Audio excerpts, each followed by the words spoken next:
S K super TMT, the long life TMT.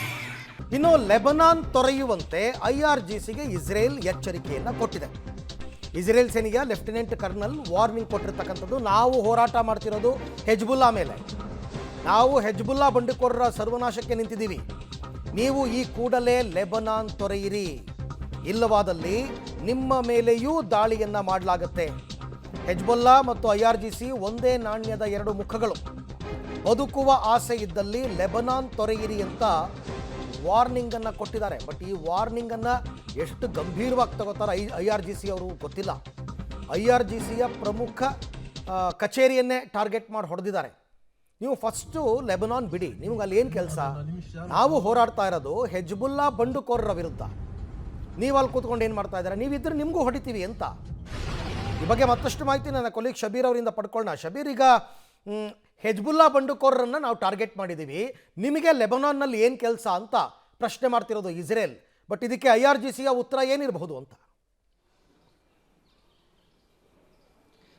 Arvind, ನೋಡಿ, ನೀವೇ ಹೇಳ್ದಂಗೆ ಹೆಜ್ಬುಲ್ಲಾ ಮತ್ತು IRGC ಎರಡೂ ಕೂಡ ಒಂದೇ ನಾಣ್ಯದ ಎರಡು ಮುಖಗಳಿದ್ದಂತೆ ಅನ್ನುವಂಥದ್ರಲ್ಲಿ ಯಾವುದೇ ಅನುಮಾನಗಳಿಲ್ಲ. ಮತ್ತು ಈ ಬಗ್ಗೆ ಇಸ್ರೇಲ್ಗೂ ಏನು ಗೊತ್ತಿಲ್ಲ ಅಂತಲ್ಲ, ಇಸ್ರೇಲ್ಗೂ ಕೂಡ ಇದಕ್ಕೆ ಸಂಬಂಧಪಟ್ಟಂಥ ಮಾಹಿತಿಗಳು ಕೂಡ ಎಲ್ಲ ಇದ್ದಾವೆ.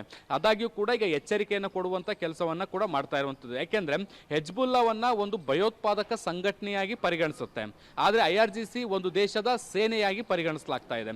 ಸೊ ಹೀಗಾಗಿ ಒಂದು ಸೇನೆಯ ಮೇಲೆ ದಾಳಿಯನ್ನು ಮಾಡಿದ್ರೆ ಅದು ನೇರವಾದಂಥ ಯುದ್ಧಕ್ಕೆ ಕಾರಣ ಆಗುವಂಥ ಸಾಧ್ಯತೆಗಳಿರ್ತವೆ. ಆದರೆ ಭಯೋತ್ಪಾದಕ ಸಂಘಟನೆ ಮೇಲೆ ನೇರವಾದಂಥ ದಾಳಿಯನ್ನು ಮಾಡಿದರೆ ಅದನ್ನು ಅಂತಾರಾಷ್ಟ್ರೀಯ ಮಟ್ಟದಲ್ಲಿ ಸಮರ್ಥಿಸಿಕೊಳ್ಳಲಿಕ್ಕೆ ಅವಕಾಶಗಳು ಕೂಡ ಇದ್ದಾವೆ. ಸೊ ಹೀಗಾಗಿ ಈಗ ಸದ್ಯಕ್ಕೆ ಲೆಬನಾನ್ನಲ್ಲಿರುವಂಥ IRGC ಸೇನೆಯನ್ನು ಹಿಂದಕ್ಕೆ ಸರಿಯೇರಿ ಅಥವಾ ಅಲ್ಲಿಂದ ಜಾಗ ಖಾಲಿ ಮಾಡಿ ಅನ್ನುವಂಥ ಎಚ್ಚರಿಕೆಯನ್ನು ಕೊಡ್ತಾ ಇರುವಂಥದ್ದು. ಇಲ್ಲದಿದ್ದರೆ ಪ್ರಾಣಹಾನಿ ಆಗುವಂಥ ಸಾಧ್ಯತೆಗಳಿದೆ ಅನ್ನುವಂಥದ್ದನ್ನು ಕೂಡ ಹೇಳಿಕೆಯಲ್ಲಿ ಕೊಡ್ತಾ ಇರುವಂಥದ್ದು. ಆದರೆ ಈ ಒಂದು ಸಂಘರ್ಷ ಅಂದರೆ ಇಸ್ರೇಲ್ ಹೆಜ್ಬುಲ್ಲಾ ಮೇಲೆ ಈ ಒಂದು ದಾಳಿಯನ್ನು ಮಾಡುವಂಥ ಪ್ರಸ್ತಾಪ ಯಾಕೆ ಬಂತು ಅಥವಾ ಈ ಒಂದು ಸನ್ನಿವೇಶ ಯಾಕೆ ನಿರ್ಮಾಣ ಆಯಿತು ಅನ್ನುವಂಥದ್ದನ್ನು ನೋಡಿದ್ರೆ ಅದಕ್ಕೆ ಅಗೇನ್ ಕಾರಣ ಆಗುವಂಥದ್ದು ಕೂಡ ಇರಾನೇ. ಯಾಕೆಂದ್ರೆ ಇರಾನ್ನ ಮೇಲೆ ದಾಳಿಯನ್ನ ಮಾಡಬೇಕಾದಂಥ ಸಂದರ್ಭದಲ್ಲಿ ಹೆಜ್ಬುಲ್ಲಾವನ್ನ ಇಟ್ಕೊಂಡು ಇಸ್ರೇಲ್ನ ವಿರುದ್ಧ ಪ್ರಾಕ್ಸಿ ವಾರನ್ನ ಮಾಡುವಂಥ ಪ್ರಯತ್ನವನ್ನ ಮಾಡಿತು. ಅದಕ್ಕೆ ಬ್ಯಾಕಪ್ ಸಪೋರ್ಟ್ ಆಗಿ ಈಗ IRGC ಕೂಡ ನಿಂತ್ಕೊಂಡಿರುವಂಥದ್ದು. ಹೀಗಾಗಿ ಲೆಬನಾನ್ನಲ್ಲಿ IRGC ಕೂಡ ಹೆಜ್ಬುಲ್ಲಾ ಜೊತೆಗೆ ಸೇರ್ಕೊಂಡು ಕಾರ್ಯಾಚರಣೆಯನ್ನ ಮಾಡ್ತಾ ಇರುವಂಥದ್ದು. ಇದು ಗೊತ್ತಾಗೆ ಈ ರೀತಿಯಾದಂಥ ಒಂದು ಎಚ್ಚರಿಕೆಯನ್ನು ರವಾನಿಸುವಂಥ ಕೆಲಸವನ್ನ ಕೂಡ ಈಗ ಇಸ್ರೇಲ್ ಮಾಡಿದೆ. ಆದರೆ ಇರಾನ್ ಬಹುಶಃ ಅಥವಾ ಈ ಒಂದು IRGC ಸೇನೆ ಏನಿದೆ ಇದು ಇಂತಹ ಹೆದರಿಕೆಗಳಿಗೂ ಕೂಡ ಬಗ್ಗುವಂಥ ಸಾಧ್ಯತೆಗಳು ತೀರಾ ಕಡಿಮೆ ಅಂತಾನು ಹೇಳ್ಬೋದು. ಸೊ ಹೀಗಾಗಿ ದೊಡ್ಡ ಪ್ರಮಾಣದ ಪ್ರತಿ ದಾಳಿಗಳು ಕೂಡ ಈಗ ಲೆಬನಾನ್ನ ಮೇಲೆ ನಡೆಯುವಂಥ ಸಾಧ್ಯತೆಗಳಿದ್ದಾವೆ. ಹೆಜ್ಬುಲ್ಲಾವನ್ನ ಟಾರ್ಗೆಟ್ ಮಾಡಿಕೊಂಡು ಕಳೆದ ಒಂದು ವಾರದಿಂದ ನಡೀತಿರುವಂತಹ ದಾಳಿಯಲ್ಲಿ 100ಕ್ಕಿಂತ ಹೆಚ್ಚು ಜನರು ಈಗಾಗಲೇ ಮೃತಪಟ್ಟಿರುವಂಥದ್ದು. ಹೆಜ್ಬುಲ್ಲಾದ